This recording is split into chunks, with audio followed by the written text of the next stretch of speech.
My recording? Dylan recording.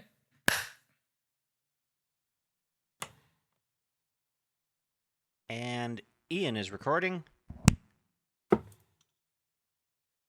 All right. Maya, take us away. Hello, everyone, and welcome back to Season 3 of the Fanfiction Tapes, where your favorite producer starts to sound like the CIA. I'm your host today, Maya, pronouns she, her, and today I'm joined by... Dylan, the he, him guy. And Ian, the one who's getting this all on tape. Today's episode topic is character design.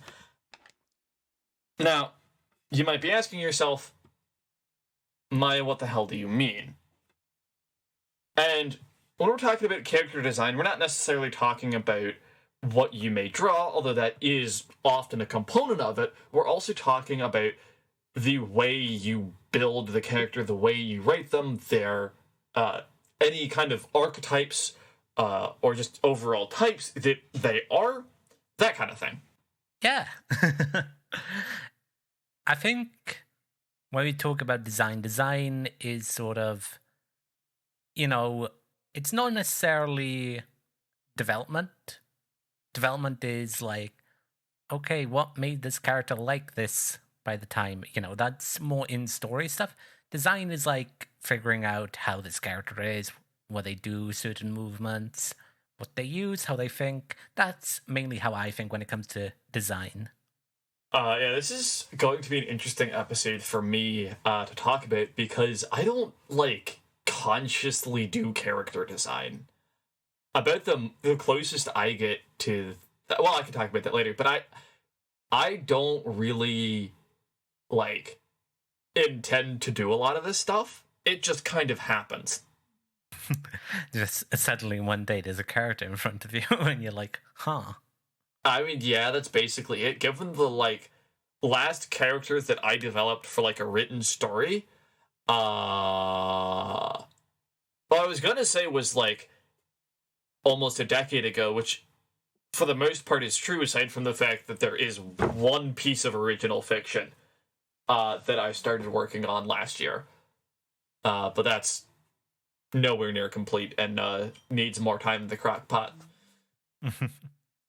What are some character design things that we like? Some elements of a character's design that generally we like to call home, stuff that we've seen a couple of things, that kind of stuff. I think it's basically when you're designing that you have an idea of how the character works. I think a lot of people, they just make someone and it's like, okay, things are going to happen to this character now and character will respond accordingly as I need to for the plot to advance. I think it's better when you design the character and then you figure out, okay, well, what would be fun situations to put the character in? And that's like how I think a story should be built. It should make characters and then you put a narrative around them, especially if it's going to be long. Shorter ones you can, when you have shallower characters, it's fine for the plot to be like that.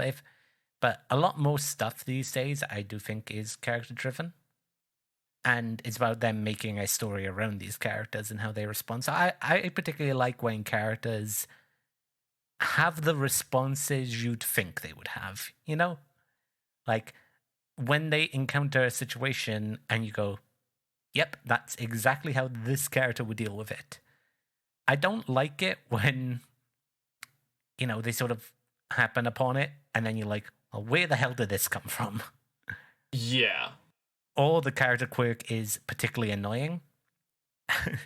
This is the example I can think of, but there was a point in the Walking Dead spin-off Fear the Walking Dead that everyone just took this one character's, his ethos, and it suddenly became everyone's, and that ethos sucked. And I'm just like, you're all idiots. How are you not dead? So when we're talking about character design in this case, we're talking about literary design. So not so much like the visual appearance, although that can fold into it a bit, I guess. But when you're reading, what's really coming across is the character's personality, right? That's what you're talking about when you're saying that you know how the character is going to react. If a character is well designed and well developed, that comes through clear enough that you can do that. And if you do a good enough job of that, the character kind of writes themselves, which may or may not be a problem. I'm particularly thinking right now of Rincewind from the Discworld series, who ended up becoming more of a background character despite being the protagonist of the technically first 2 novels in the series and a few others. But the character developed in such a way that he basically became aware of the narrative, and Sir Terry could not put that guy in a situation because he would not be there. He would be on the other side of the disc. Yeah, and that's kind of what I was picking up as well, of like kind of the characters where you write something and then you say to yourself, he would not say that, and then rewrite it. That kind of thing where and that's like as an author type thing, where it's the character starts to almost come off the page. Yeah, and we talk about when, we have examples in media of characters acting out of character, and you're like, huh? It's like, from what I saw what you were trying to do with this character, and this makes no sense. And sometimes it's even like, it's a one moment. Like, it's different if it's like a moment and then the character just isn't the character they were. Like, that's just like, oh, the author changed how they saw this character going. Maybe it's some development. Maybe it's something we'll learn about further down the line.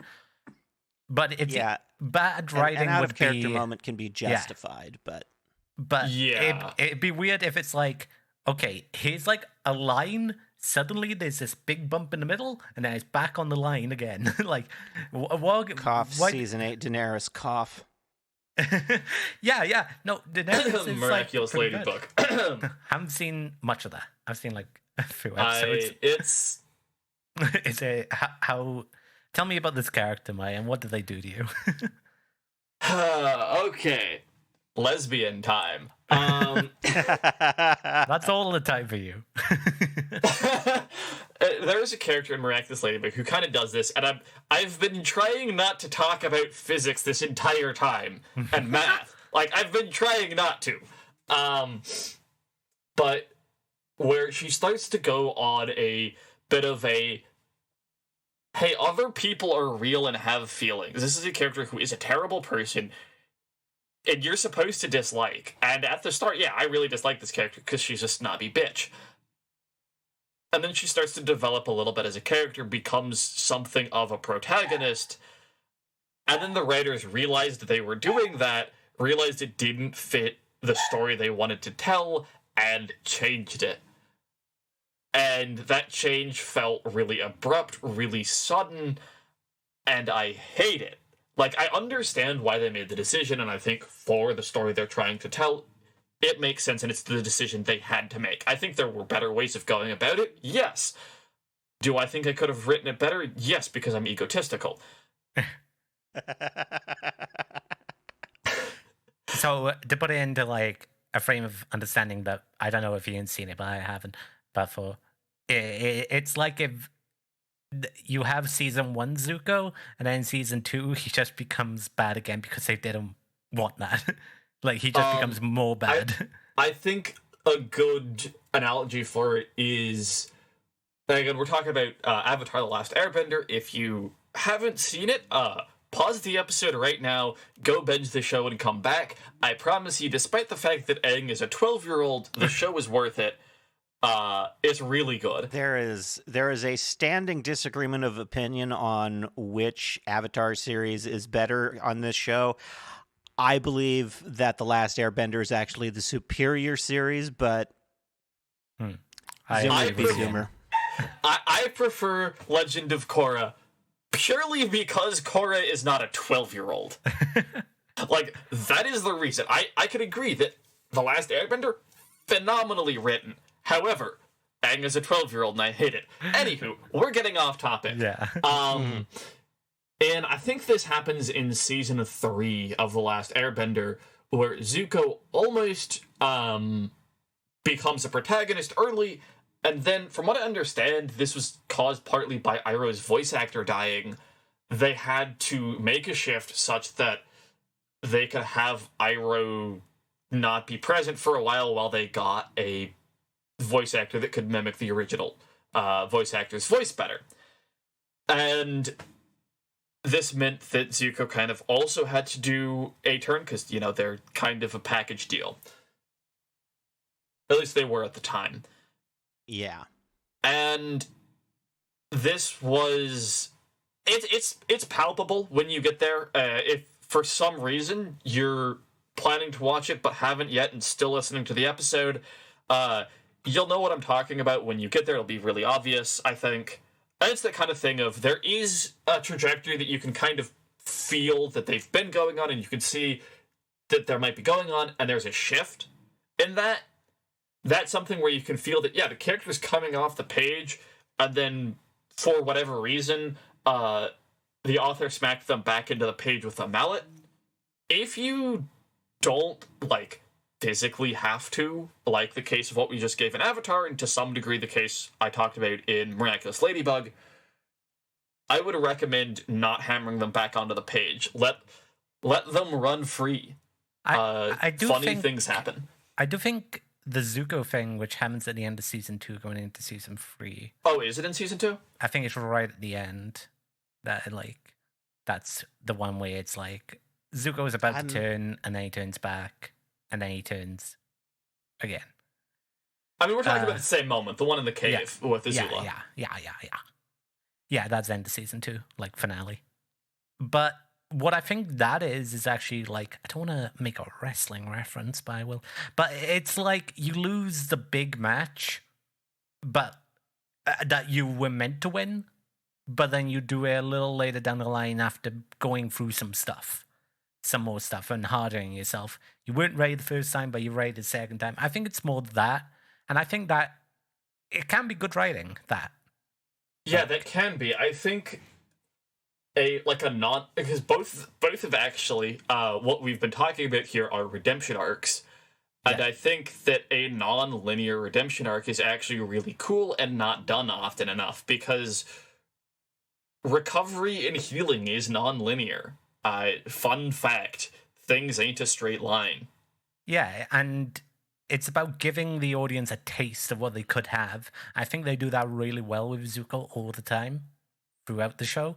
Oh, yes, absolutely. I agree giving with you that. a taste and being like, okay, more, give.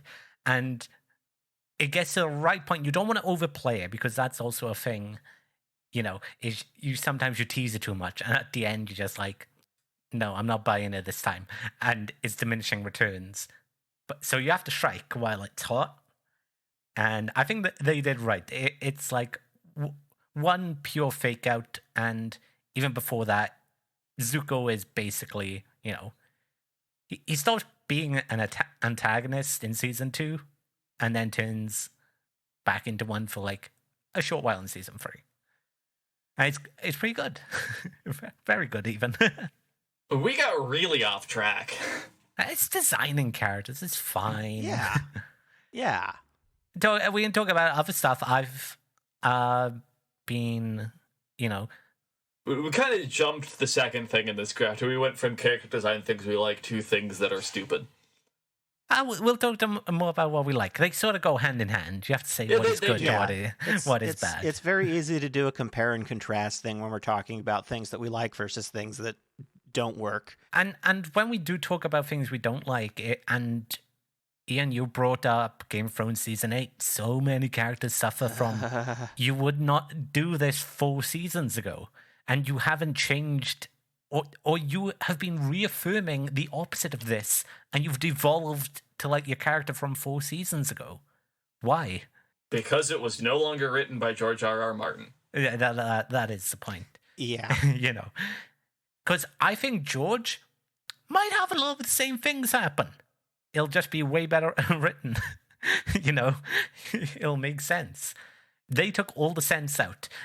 I would be an advocate. He's certainly been taking enough time to cook. I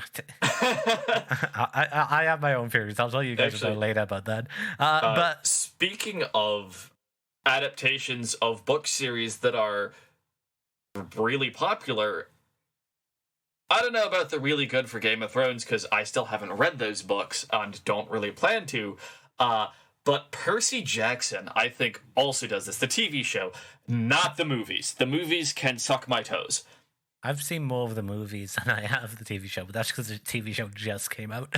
Yeah. I still haven't seen the 3rd episode of the show. I've been meaning to for a while. I keep getting distracted by playing video games until 3 in the morning. And then, I'm too tired at 3 in the morning to watch a TV show.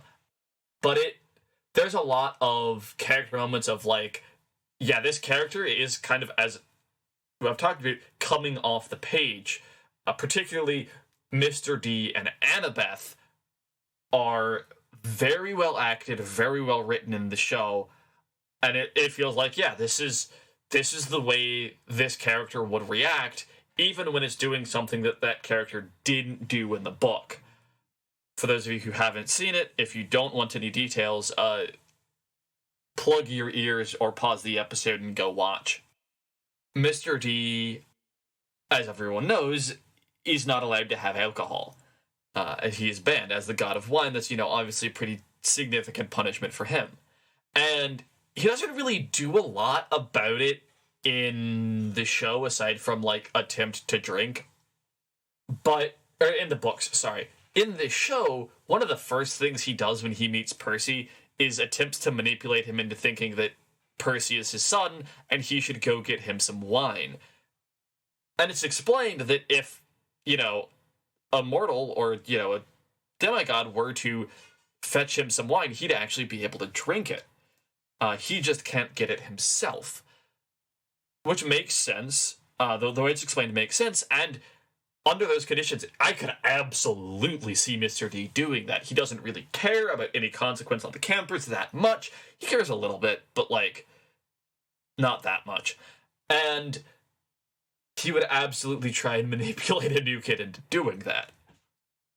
Anywho, it's kind of a case of, that's very in character for that character, even though it didn't happen in the original.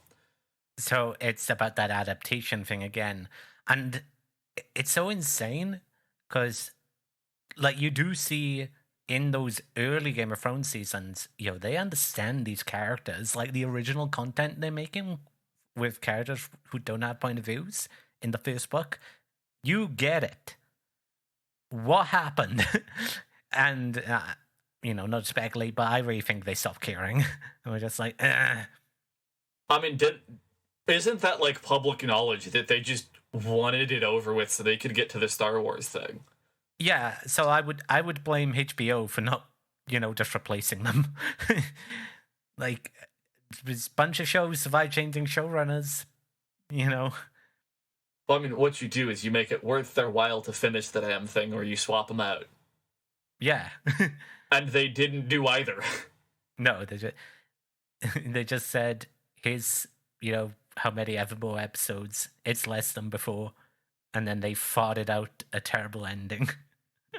Because, I mean, I can't really, blame someone for you have a cool new project upcoming and then losing some of your interest in one of your existing projects. That happens to me all the time. But, when it's your job, there's kind of a certain amount of professionalism expected. Well, once again, we get a little bit off topic. Fine. ADHD talking hour, folks.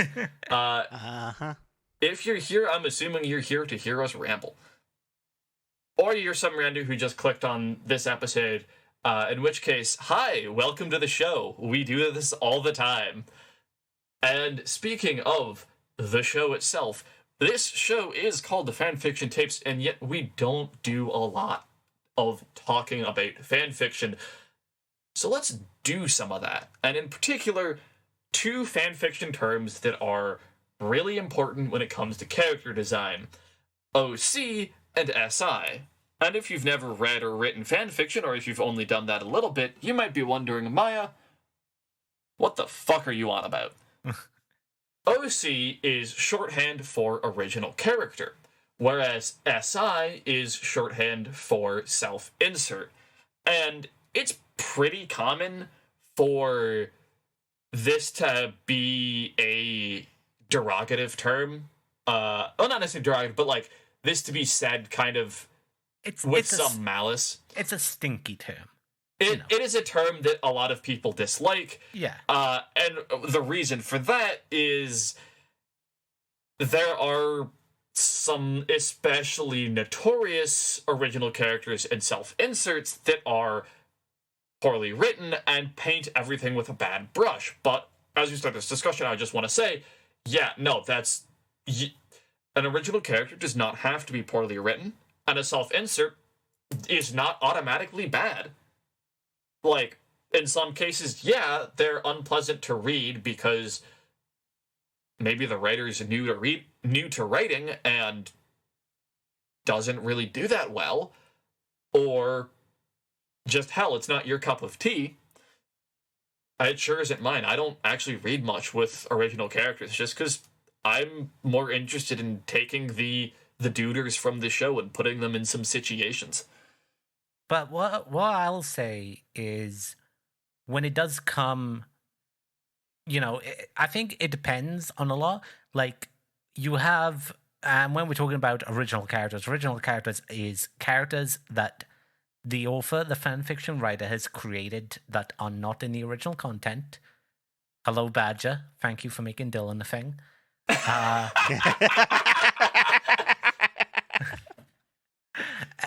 Whereas self-inserts are sometimes that, but self-inserts are also sometimes, let's find the character who people identify with the most in like an audience or something. So we come from the Ruby community, and notoriously the character Jean is often used as a self-insert. And he's often assumed to be a self-insert. Jean and Neptune get this treatment a lot. Because they are voiced by the They're voiced creators. by two of the show writers. Oh, it's funny because neither of them are, if you actually look at it, at least not intended to be in the way that critique is usually given. Because usually, oh, they're so cool, they're so whatever, they're so cringe. Neither of these characters are cool, and that's intentional on the part of the writers. These dudes are kind of lame and failures. Yeah. And that's okay. Honestly, that's the neat part about these characters is they're a little lame. Yeah, but See, the thing about Jean, so Jean is voiced by Miles Luna, and he is one of the deuteragonists of the show. The thing is, you can always tell when Miles is writing scenes for Jean because Jean is suffering. Miles hates Jean. Miles loves to torture Jean. And then Neptune is like a side character of a side character. Yeah. Like, he is literally a side character's side character. If it weren't for the existence of actual meme characters in the show, I would say that he's the joke character. And he still kind of is the joke character. He's one of the many joke characters.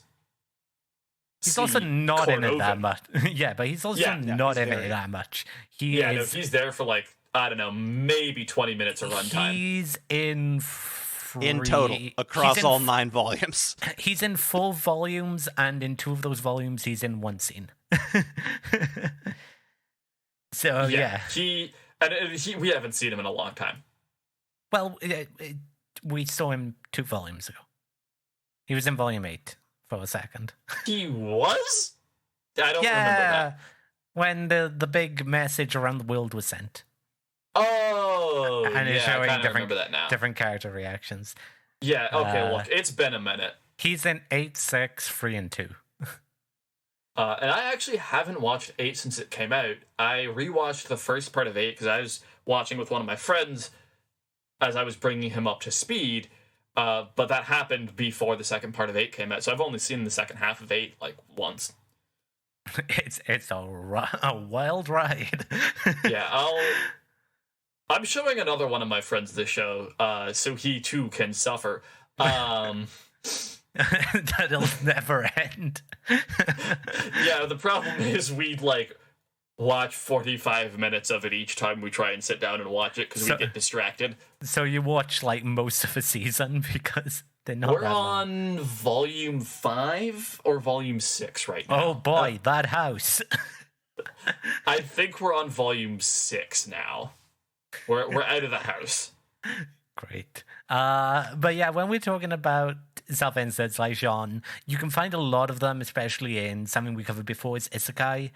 And why Jean is given that sort of title so often is he has that, oh, he's just like me for real, for real. He knows nothing about the world and is very inept, but he's got a lot of potential. Just like me for real. You know. And that's what Jean is about. As our fellow Crow's Nest denizen and previous guest Brian recently pointed out, Jean shares a lot of tropes with shonen protagonists, except that this isn't really a battle shonen show, and he's not really the main character. Yeah. I mean, he is at best the fourth most main character. And it fluctuates as well. It fluctuates. Like, you look at Volume 7, and he's like the 10th most important character. Yeah, it fluctuates, because there's usually your top... So the way Ruby works is it has, like, a main 4 of... And they're the titular girls. I saw some ghouls in Baldur's Gate 3 last night. I was having a hard time.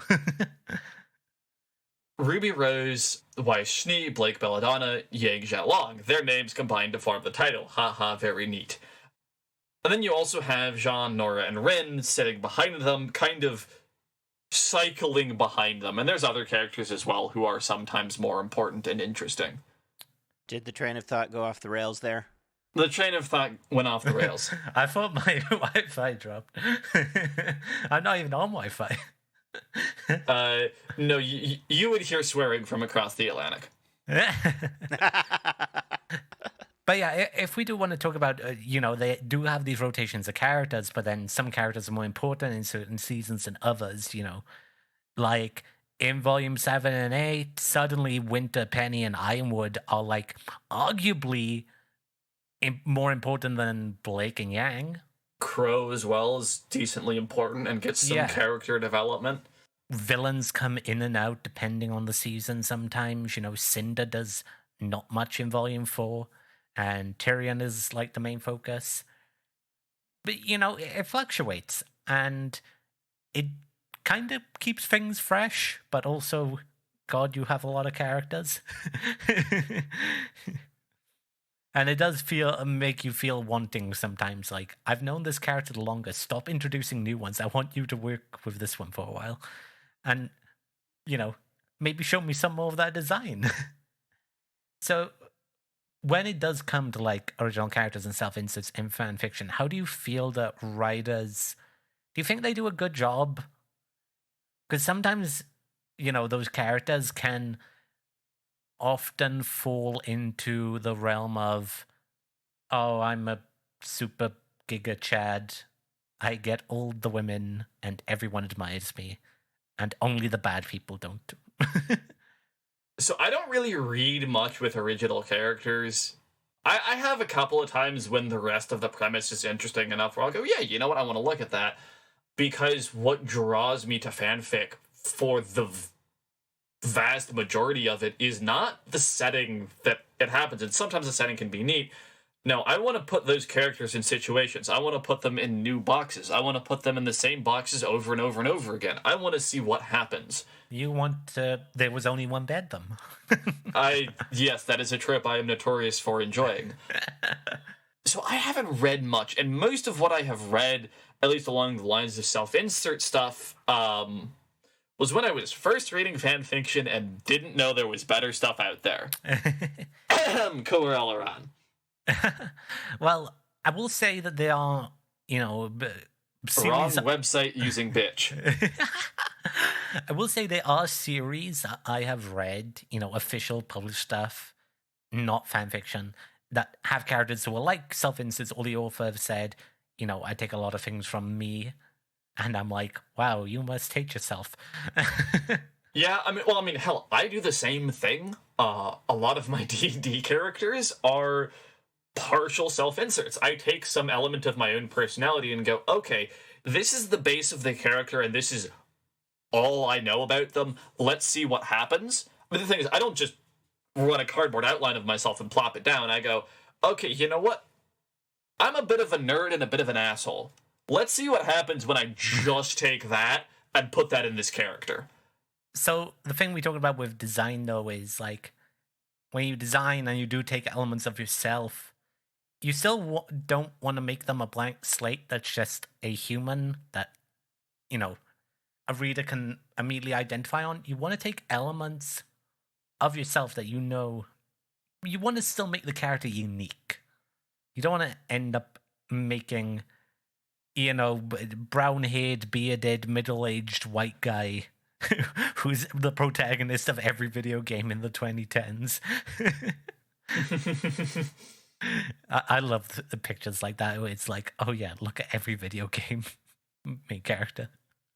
But when we do deal with that, you do deal with original characters. Original characters are a bit different because they're not always, the author. Most of the time, it's just what I would use original characters for is there's a gap here that probably needs to be filled. And that's what in whether you're doing more of a rewrite fan fiction, if you're doing an AU, you're like, none of the characters within the story really fit, or I've run out of characters to use, I need to make an original for this role. And that's what you typically will come to, is I need an original character here. With self-inserts, sometimes self-inserts aren't even the main character. Sometimes self-inserts are side characters, I actually do remember one story that I started writing when I was younger, where one character was literally explicitly a self-insert, because it was the story was, and this is kind of how I got started with writing, was writing fictional adventures about that of myself and my classmates. And what I wanted to do was I wanted to tell a story from the perspective of someone who is, in the, nature of the story, the side character, right? They're not the protagonist, they're not, the superhero out there saving the day, but they're someone who is involved with that world. And that's when Maya decided to make self-inserts. I mean, yeah, that's what I did. I honestly still kind of want to see if I could find that and revisit it, because you know what? I think it was kind of a neat concept and I want to play with it more, but I have no idea where those original scraps are even anymore. So that's probably never going to happen, unfortunately. Along the same lines, a lot of authors will have self-inserts. It's just likely not the main character. But you will find a character who, they identify as more. And sometimes, self-inserts can be done really well. Oh shit, I forgot I did do a self-insert character explicitly. Oh. In fanfic once. As a gag. So we've had Badger on the show a couple of times, and I wrote basically fanfic of his most popular fanfic, just because I kind of had a funny crack idea and wanted to run with it. And part of the format of that necessitated commentators, so I put myself and the friend who I worked the idea over with in as those commentators, just to provide some bodies there, because names are hard. Do you guys know of any, self-inserts that you think are good or bad in media? One cool around.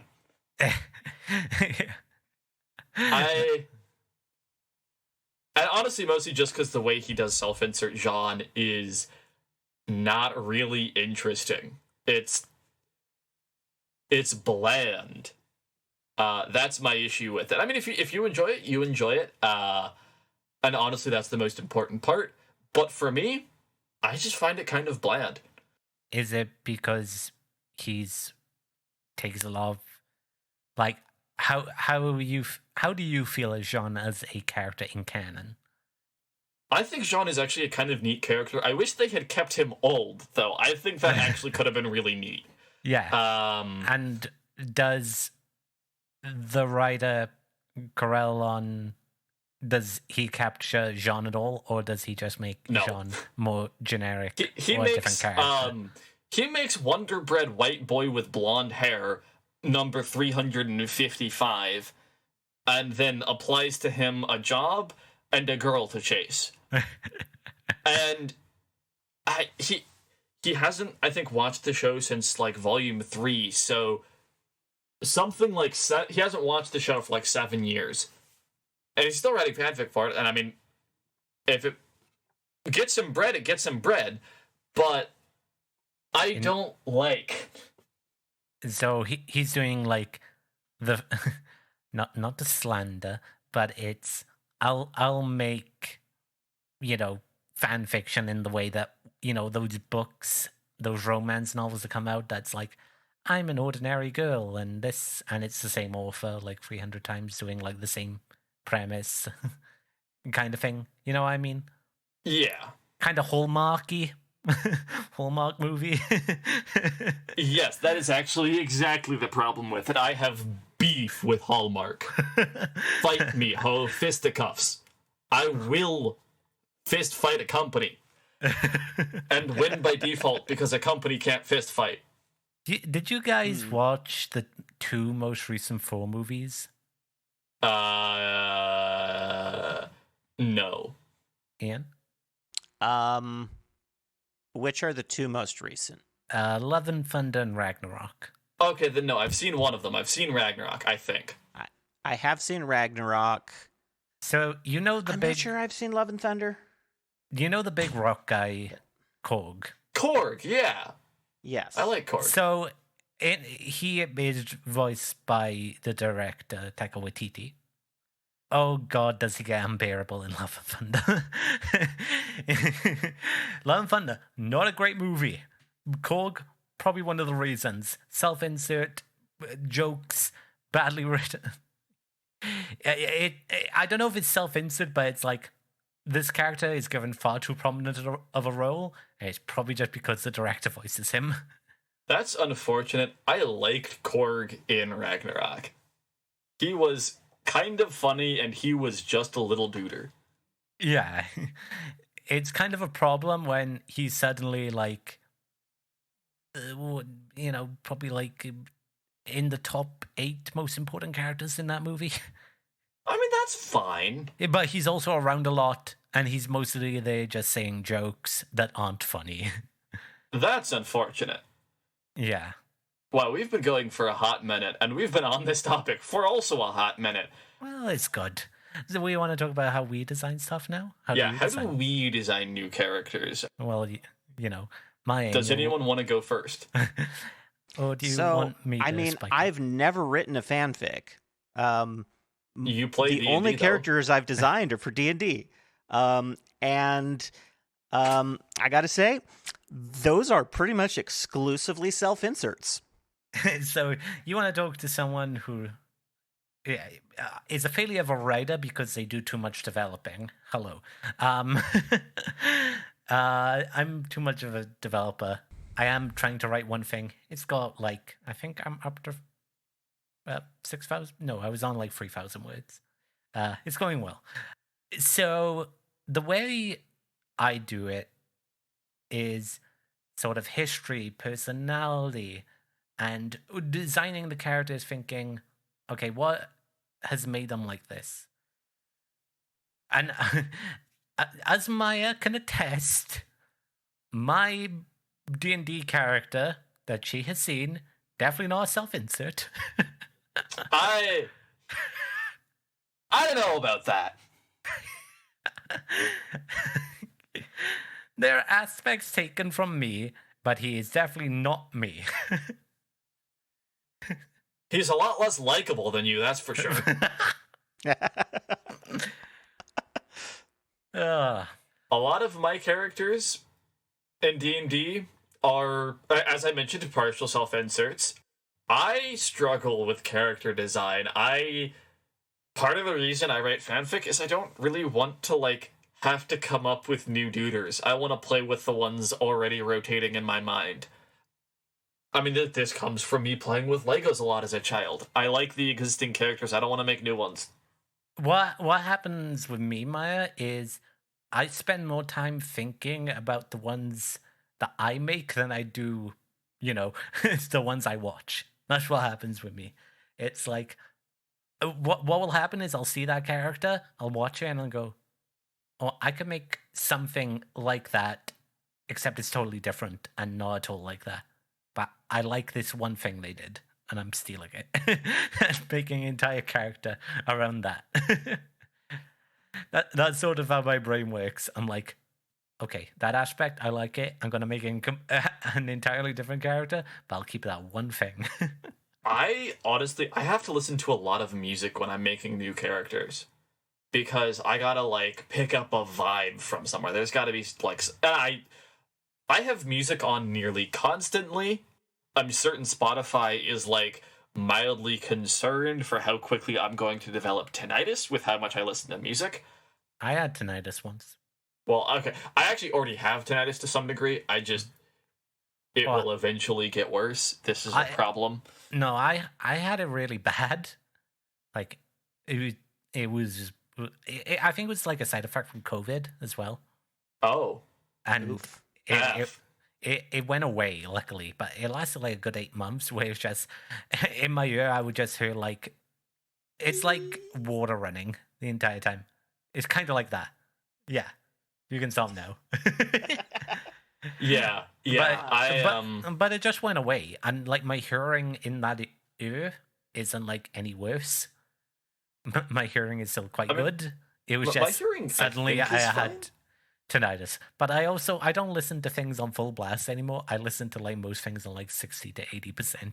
Oh, I listen on like 30% because I already have tinnitus and I don't want to make it worse. Mm. And I'm not at the stage where it's, constant. I just, every once in a while, there'll be funny ringing noise in the ear. Oh, I get that every once in a while. It's like suddenly my ear goes blank and I'm like, ugh. And then it comes back after like 20 seconds. That's not really tinnitus. I just think that's like a brain thing. No, that's technically tinnitus. If you just randomly hear high-pitched ringing in your ear, it's at random times, that's tinnitus. Nobody really knows what causes it. It just I shows get that up occasionally, and in my leaves. case, it does respond to this one weird trick. Your mileage may vary on this, but if you cover your ears tightly with your hands and then flick your fingers against the back of your skull, that makes it go away for me. Huh. I mean, I'm gonna have to try that because, like, it's fucking annoying. Mm-hmm. I get like probably once every 3 months. I think I get it more often than that, but I don't really track it, and time is an illusion. So, our pants. Yeah, but when it comes to designing characters, is like I came up with this character idea. It's actually for our next D&D campaign, Maya, that is happening soon. Amazing. And it was like I went, I'm gonna make a runaway party girl, and it's evolved from there. And now it's like she looks like a runaway party girl, but she's partying away the pain. Yeah, my character for that, I've taken a little bit from some characters I really like in media, and listened to a lot of music. Primarily covers of Big Iron. But it is when you say, okay, what do I want this character to do? Okay, this character will act like that. Okay, why? You ask why a lot. You don't have to justify everything, but it's better if for like major things that you do give a reason. because it's more interesting that way, and we all like a bit of interesting to go, ah. Everyone likes that moment when either you realize it or someone else tells you it and you go, oh. It's fun. I'm looking forward to learning about my character for Zenade campaign 2. And I would like to talk more about him, but I can't yet, and Dylan, you know why. Oh boy, I am concerned. You may get to know eventually, Maya. Yeah. I think that's when I'm gonna play a color wheel paladin, because I'm not doing that in Jaxie's game. No, I heard you're gonna shoot people. I am planning to run the that Ravnica one shot, and I am planning to run that with color wheel alignment instead of normal alignment. Yes, but you see, I have a couple of ideas of ones that would be fun. Yes. And I think the one I have earmarked for that is red-blue. Okay. We'll be talking about this more actually next episode. This is a preview. This is the big difference between designing characters for D&D and designing characters for your fiction, is that you only get one character at a time in D&D unless you're the dungeon master. Hi. At which point you get mini blorbos. Versus when you're writing fiction. I mean, D&D is basically just fiction for a dungeon master. It's cooperative fiction. Yeah, that's what it is. That's what it is on my resume. I actually have all the team. I have references to, or not even references to, but like I put that I play D&D on my CV and on my resume. I mean, I change it up, but I do put it on there. I talk about it as it's exercise in collaborative narrative development or something like that, because that's what it is. Yeah. So, pro tip, if you play D&D and you're looking to spice up your resume, put it on there. Toss that in there. Experience in time management for group projects. Yeah. I'll tell you, I've got 2 jobs off of that. Dungeon mastering got me 2 jobs. It has been more useful for this, and running this podcast and doing that has been more useful for teaching me things about scheduling and organizing groups of people than, well, more than earning Eagle Scout did. Impressive. Which earning Eagle Scout is supposed to teach you that. Slight problem was everyone who really was pretty involved with that was my friend, and also my life was a little bit more coherent. So while we're here, just talking about, we asked about whatever how we design characters and stuff. As the person who has made a lot of characters that you guys have seen, do you have some favorite characters from Dylan? Characters, NPCs, if you will? People you went, that guy was entertaining. I enjoyed that very much. Well, I really enjoyed hating the lore master. So yeah, we are describing a guy who, through various means, went from being second in command to first command after a revered leader who was very good at their job, had basically ran the city for so long, legendary figure, had to leave. He came in charge and was like, yeah, we're gonna make things worse. I'm kind of not into this half-elf thing. I'm an elf, kind of not into this half-elf thing. So, yeah. Yeah, we beat him to death. No, he escaped. Shush. I reject your reality and substitute my own. We attempted to beat him to death. He escaped. But you guys did find out a lot. If he ever shows up again, we'll finish the job. It was funny because he was also a hypocrite, because he had a half-elf daughter that he disowned. You see, the reappearance of that character is why my character has a gun. What about you, Ian? Anyone you've looked at and gone, this is peak Dylan writing right here, this character. Dylan cooked with this one. I mean, I also liked hating on the Lawmaster, That one did feel a little more personal for my character, being a half-elf. Yeah. Tyus. Oh yeah, Tias is great. Tias is a goblin merchant who's very eccentric. He's Yes. just a little dude. He's just a little dude who shows up wearing a carpet as a cloak and selling us explosives. You can see why Ian and I like this character. He just shows up and is like, "Hello, travelers," and immediately everyone is like, "Okay, what have you got first, you son of a bitch?" You son of a bitch, I'm in. Take my money. And I'm like, I'm happy to sell. But yeah, he's great. And he shows up at exactly the right moments. He showed up probably like 8 times in the entire campaign. But every time they love it.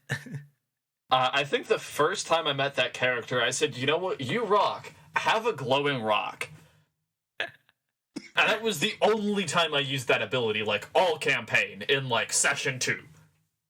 Yeah, you saved him from like some bully like barbarian dudes who were part of the Vulture King, who was an antagonist, his like army. It's dangerous to go alone. Take a glowing rock. Yeah, and then I think you guys gave him some donkeys too, and then he became did. And then he became like this explosive merchant. Tips for designing new characters, so we can finish this out and get a little bit back on track. Tips is, I think it depends on what you want. If you find it easy to make characters, then obviously this is not for you. But for tips, maybe try and make up a thing, like how you design, like maybe go name, age, blah, blah, blah. Sometimes that's what I do to help if I'm feeling a bit stuck, or just putting down like, ideas I've had in my head, putting it on paper and saying, yes, this is the correct information. This is the canon. This is what I'm going with. It's sometimes putting that down, but you can change it, whatever suits your needs. That's what I do for creating characters, is like figuring out, putting stuff there and saying, this is it. This is how they do. This is them. I would... this is what I do when I have to make new characters, because I also DM, and this is mostly for that, like, creating NPCs, is, alright, you've got an NPC, give them something, like, cool or neat that you can describe and talk about. Like, I made one character that had a really, like, a coat that was, like, lined with shiny things on the inside.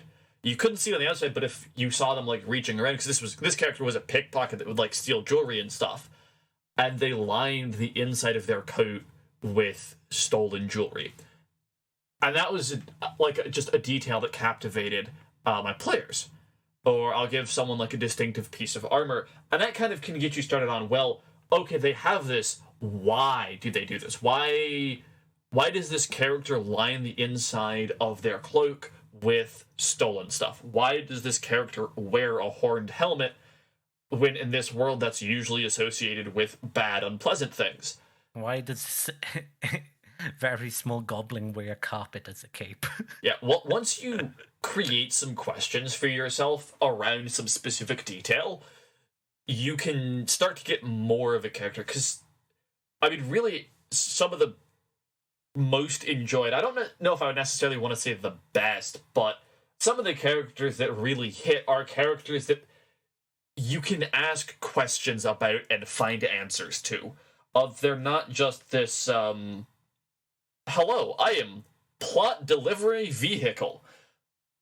There's more to them. It's like, I'll just like post in like a visual sense for us here.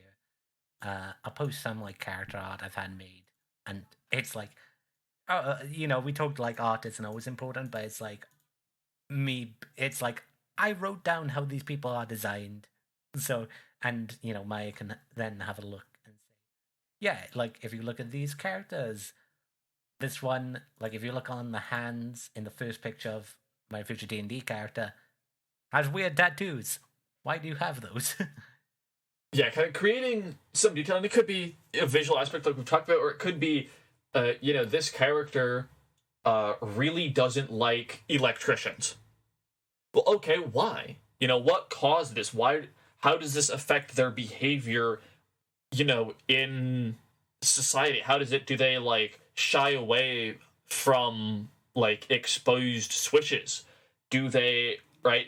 Once you can start asking and answering questions about the character, that for me is what's most useful of, all right. Well, I mean, it's, you put them in a situation and you figure out what happens, right? Why is this character such a dick? Right? Why is this character a dick to this very specific person? What motivates that? And then you really do get, I think, a more compelling character. Ian, any thing you want to chip in? I just want to say, don't be too afraid of being accused of writing a self-insert. Because if you want to get philosophical about it, every character you write is a self-insert to some degree.